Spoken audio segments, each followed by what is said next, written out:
You will hear a number of different recordings, and you will have to answer questions on what you hear. There will be time for you to read the instructions and questions, and you will have a chance to check your work. All the recordings will be played once only. The test is in 4 sections. At the end of the test, you will be given 10 minutes to transfer your answers to an answer sheet. Now turn to Section 1.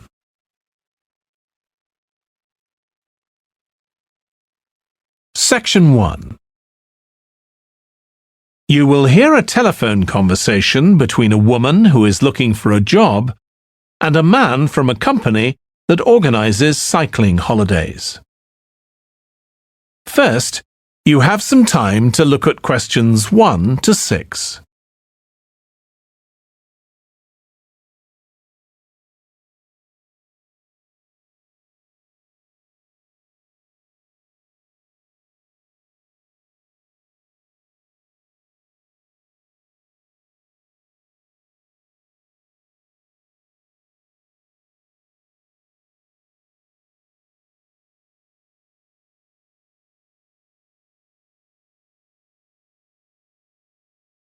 Now we shall begin.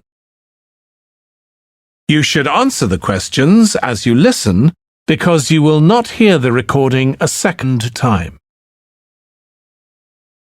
Listen carefully and answer questions 1 to 6. Hello, Pembroke Cycling Holidays. Bob speaking. Oh, hello. I've seen your advert for people to lead cycle trips. Are you the right person to speak to? Yes, I am. Could I have your name, please? It's Margaret Smith. Are you looking for a permanent job, Margaret? No, temporary. I've got a permanent job starting in a few months' time, and I want to do something else until then. What work do you do? This will probably sound crazy. I used to be a lawyer, and then I made a complete career change, and I'm going to be a doctor. I've just finished my training. Right. And have you had any experience of leading cycle trips? Yes, I've led several bike tours in Africa. The trip to India that I had arranged to lead next month has now been cancelled. So when I saw you were advertising for tour leaders, I decided to apply. OK. Now, we normally have 2 or 3 leaders on a trip, depending on the size of the group. Some tours are for very experienced cyclists, but we've got a tour coming up soon in Spain, which is proving so popular we need an additional leader. It's a cycling holiday for families. Would that suit you? It certainly would. I enjoy working with children, and I probably need some more experience before I go on a really challenging trip. That tour includes several teenagers. Have you worked with that age group before? Yes, I'm a volunteer worker in a youth club where I help people to improve their cycling skills. Before that, I helped out in a cycling club where I taught beginners. Well, that's great. Now, the trip I mentioned is just for a fortnight, but there might be the possibility of leading other tours after that. Would that fit in with your plans? That'd be fine. I'll be free for 5 months. My job is due to start on October the 2nd, and I'm available from May the 1st until late September. Good.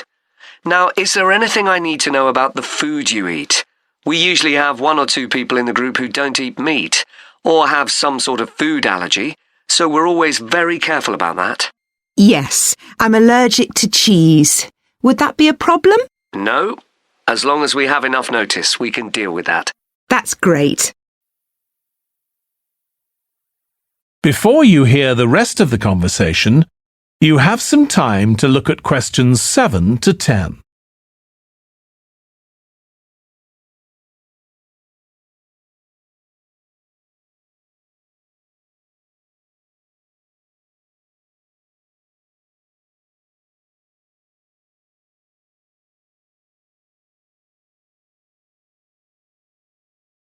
Now listen and answer questions 7 to 10. It sounds really interesting. Would you like me to fill in an application form? Yes, please. Where should I post it to? Could you send it to 27 Arbuthnot Place, Arbuthnot Place, Dumfries? And what's the postcode, please? DG7 4PH. Was that P Papa or B Bravo? P Papa. Got that. If you could return the application form by Friday this week, we can interview you on Tuesday next week. Say 2:30? Would that be possible for you? Yes, it's fine. You're quite a long way from where I live, so I'll drive over on Monday. Should I bring anything to the interview? We'll have your application form, of course, but we'll need to see any certificates you've got that are relevant in cycling, first aid, or whatever. OK. And at the interview, we'd like to find out about your experience of being a tour guide. So, could you prepare a 10-minute talk about that, please? You don't need slides or any complicated equipment, just some notes. Right. I'll start thinking about that straight away. Good. Well, we'll look forward to receiving your application form and we'll contact you to confirm the interview. Thanks very much. Thank you, Margaret. Goodbye. Bye. That is the end of section 1. You now have half a minute to check your answers.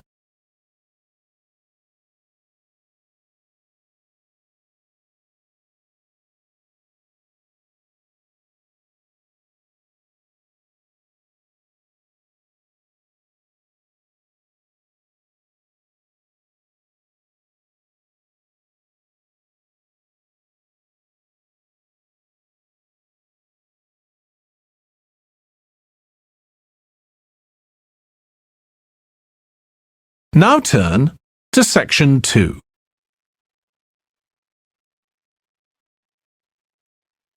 Section 2. You will hear a podcast about an area called the Sheep Market in a New Zealand city. First, you have some time to look at questions 11 to 14.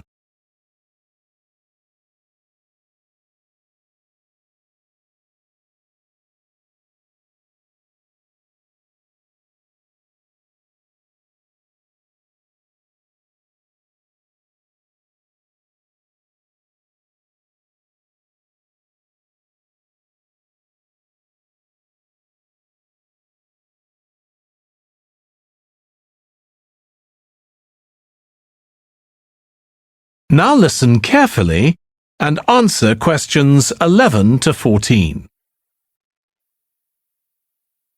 Welcome to this podcast about the sheep market, which is one of the oldest parts of the city. As its name suggests, there was originally a market here where farmers brought their sheep, but now it's been redeveloped into a buzzing, vibrant area of the city, which is also home to one of the city's fastest growing communities. The nearby university has always meant the area's popular with students who come in to enjoy the lively nightlife, but now graduates embarking on careers in the worlds of fashion and design are buying up the new apartments recently built here to replace the small houses where the market workers used to live. The narrow old side streets are great places for finding original pictures, jewellery and ceramics which won't break the bank, as well as local produce like fruit and vegetables. There's also lots of pavement cafes where you can have a coffee and watch tourists from all over the world go by. The oldest buildings in the area are on the main streets, including the city's first department store, built in the 1880s, which is still open today. The sheep market is a centre for fashion, and there's a policy of encouraging new young designers. The Young Fashion Competition is open to local young people who are passionate about fashion. This year, they've been asked to design an outfit based on ideas from the music and technology that's part of their everyday life, using both natural and man-made fibres. The garments will be judged by a panel of experts and fashion designers, and the winning entries will be modelled at a special gala evening. Parking at the sheep market is easy. There are plenty of pay and display car parking spaces on the roadsides, which are fine if you just want to stay for an hour or two, But if you want to spend the day there, it's better to park in one of the 4 underground car parks. It's not expensive, and if you can present a receipt from one of the local stores, you'll not be charged at all. After 6 p.m, many of the car parks have a flat rate which varies, but it is usually very reasonable. Before you hear the rest of the podcast, you have some time to look at questions 15 to 20.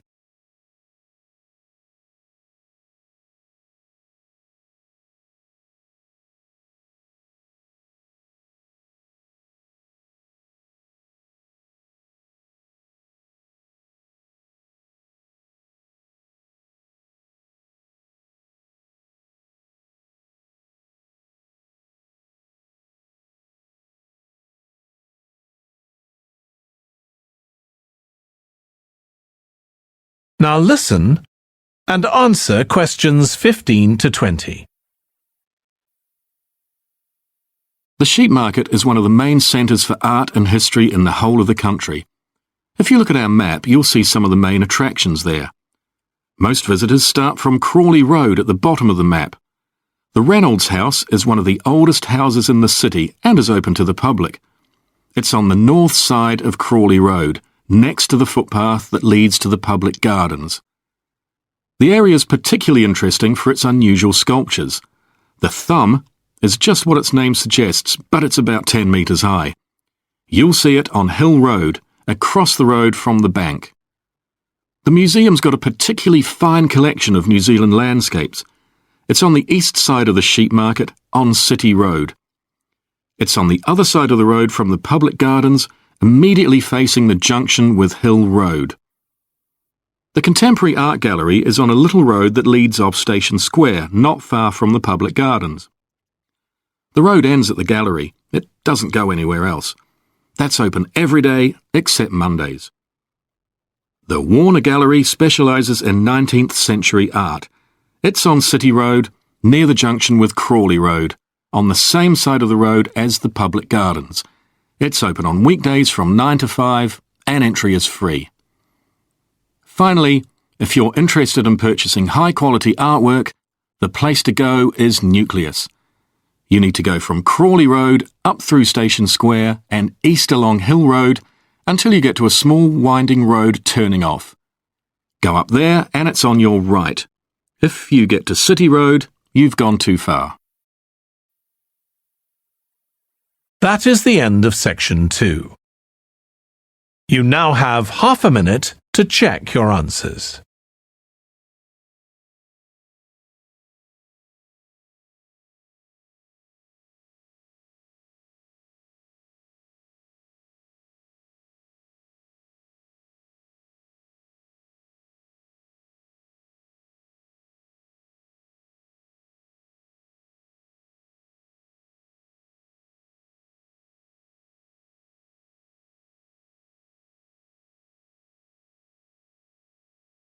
Now turn to section 3.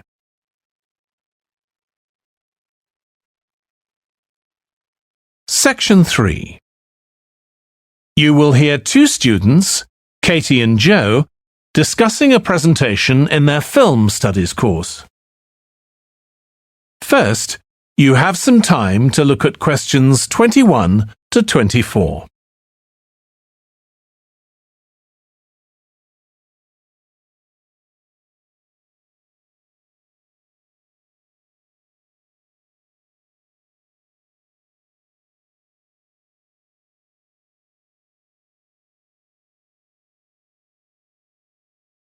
Now listen carefully and answer questions 21 to 24.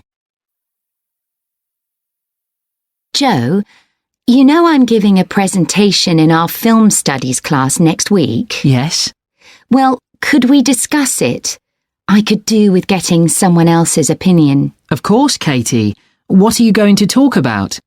It's about film adaptations of Shakespeare's plays. I've got very interested in all the different approaches that film directors take. So I thought I'd start with Giannetti, who's a professor of film and literature, and in one of his books he came up with a straightforward, classification of film adaptations based on how faithful they are to the original plays and novels. Right. I've already made some notes on that, so I just need to sort those out before the presentation. I thought that next I'd ask the class to come up with the worst examples of Shakespeare adaptations that they've seen, and to say why. That should be more fun than having their favourite versions. Yes, I can certainly think of a couple. Right. Next, I want to talk about Rachel Malco. I came across something on the internet about her work on film adaptations, and I was thinking of showing some film clips to illustrate her ideas. Will you have enough time, though, both to prepare and during the presentation? After all, I doubt if you'll be able to find all the clips you want. Perhaps you're right.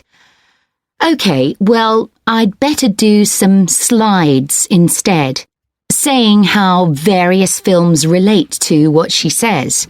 That should encourage discussion. Next, I want to say something about how plays may be chosen for adaptation because they're concerned with issues of the time when the film is made. You mean things like patriotism or the role of government? Exactly. It's quite tricky, but I've got a few ideas I'd like to discuss. Before you hear the rest of the discussion, you have some time to look at questions 25 to 30.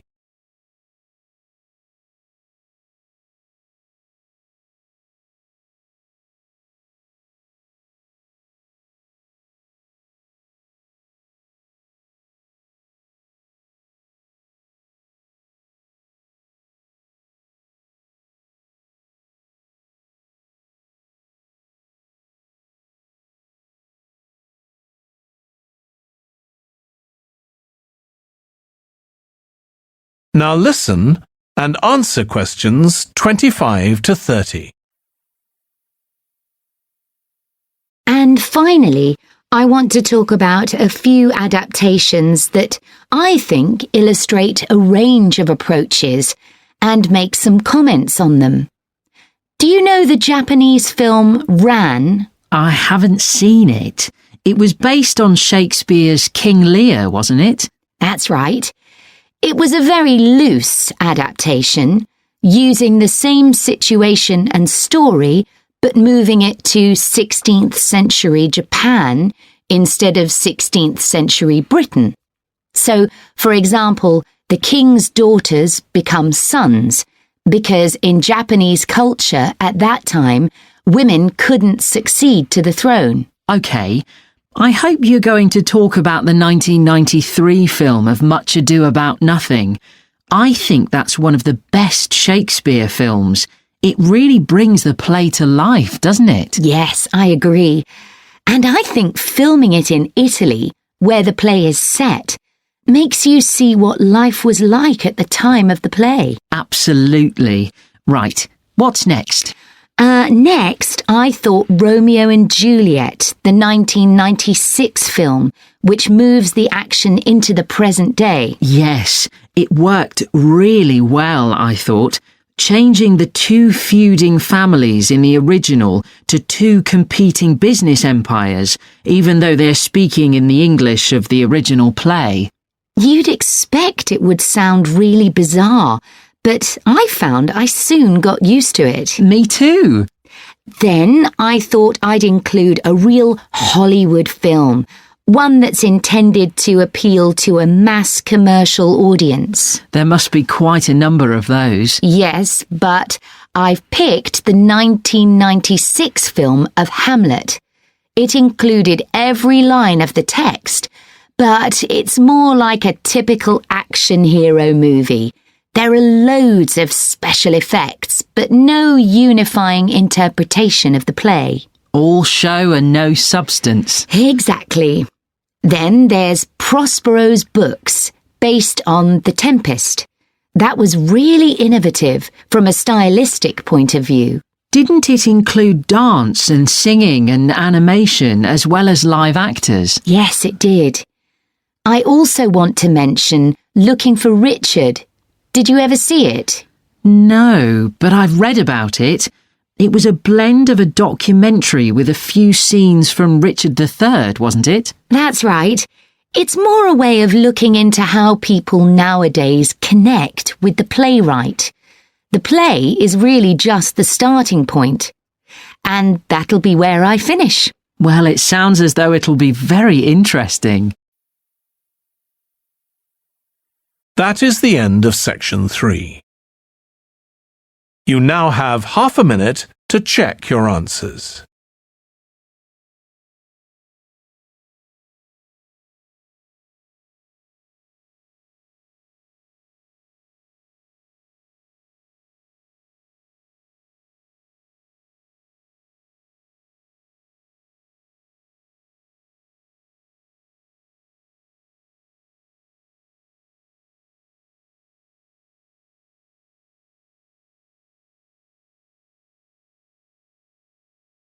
Now turn to section 4.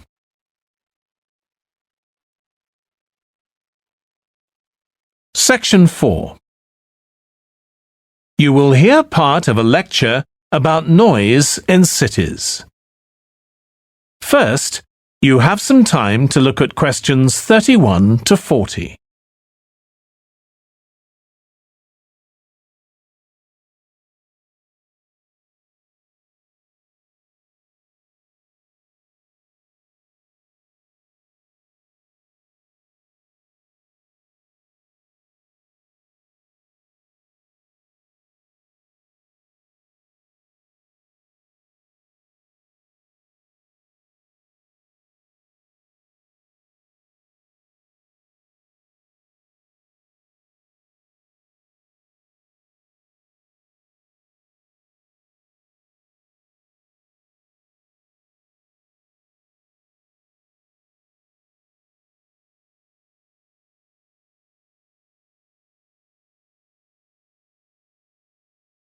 Now listen carefully and answer questions 31 to 40.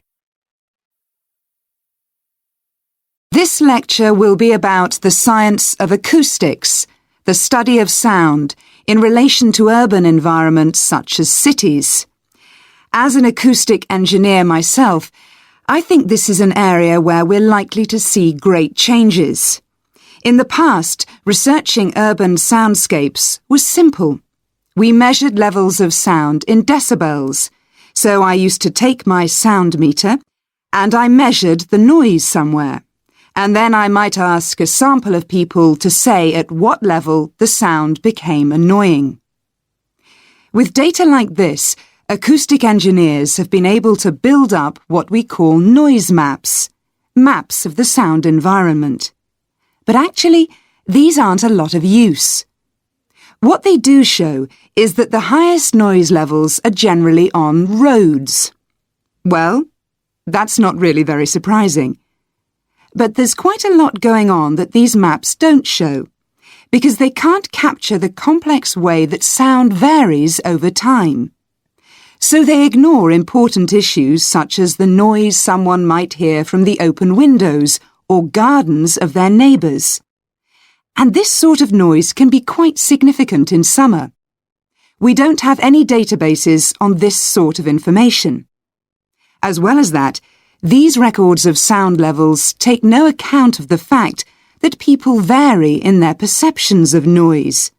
So someone like me with years of working in acoustics might be very different from you in that regard.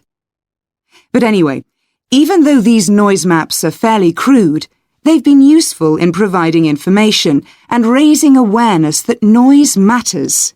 We need to deal with it, and so it's a political matter. And that's important. We need rules and regulations because noise can cause all sorts of problems. Those of you who are city dwellers know that things go on 24 hours a day, so city dwellers often suffer from interrupted sleep. It's also known that noise can lead to a rise in levels of stress. due to physical changes in the body affecting the composition of the blood. And there are other problems as well.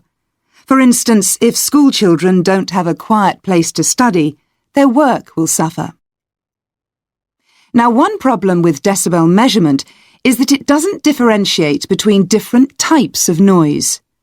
Some types of sounds that most people would probably think of as nice and relaxing might well score quite highly in decibel levels. Think of the sound made by a fountain in a town square, for example. That's not necessarily something that we'd want to control or reduce. So maybe researchers should consider these sorts of sounds in urban design. This is going to be tricky, because just measuring decibel levels isn't going to help us here. Instead, many researchers are using social science techniques, studying people's emotional response to sound by using questionnaires and so on.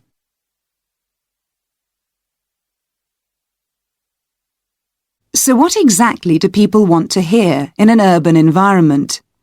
Some recent interdisciplinary research has come out with results that at first sight seem contradictory. A city needs to have a sense of activity, so it needs to be lively, with sounds like the clack of high heels on a pavement or the hiss of a coffee machine. But these mustn't be too intrusive, because at the same time we need to be able to relax. One of the major problems in achieving this will be getting architects and town planners to use the research. Apart from studying the basics of acoustics, these people receive very little training in this area. But in fact, they should be regarding sound as an opportunity to add to the experience of urban living, whereas at present they tend to see it as something to be avoided or reduced as far as possible, or something that's just a job for engineers, like the street drainage system. What's needed is for noise in cities to be regarded as an aesthetic quality, as something that has the qualities of an art form. If we acknowledge this, then we urgently need to know what governs it and how designers can work with it. We need to develop a complex understanding of many factors. What is the relationship between sound and culture? What can we learn from disciplines such as psychology about the way that sound interacts with human development and social relationships, and the way that sound affects our thoughts and feelings? Can we learn anything from physics about the nature of sound itself? Today's powerful technologies can also help us. To show us their ideas and help us to imagine the effect their buildings will have, architects and town planners already use virtual reality, but these programs are silent. In the future, such programs could use realistic sounds, meaning that soundscapes could be explored before being built. So hopefully, using the best technology we can lay our hands on, the city of the future will be a pleasure to the ears as well as the eyes. That is the end of section 4. You now have half a minute to check your answers.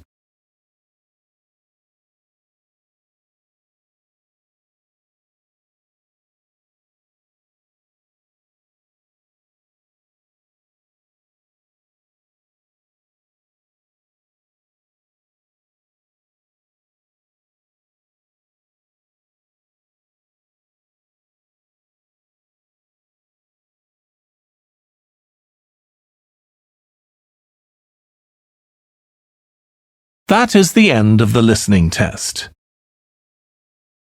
In the IELTS test, you would now have 10 minutes to transfer your answers to the answer sheet.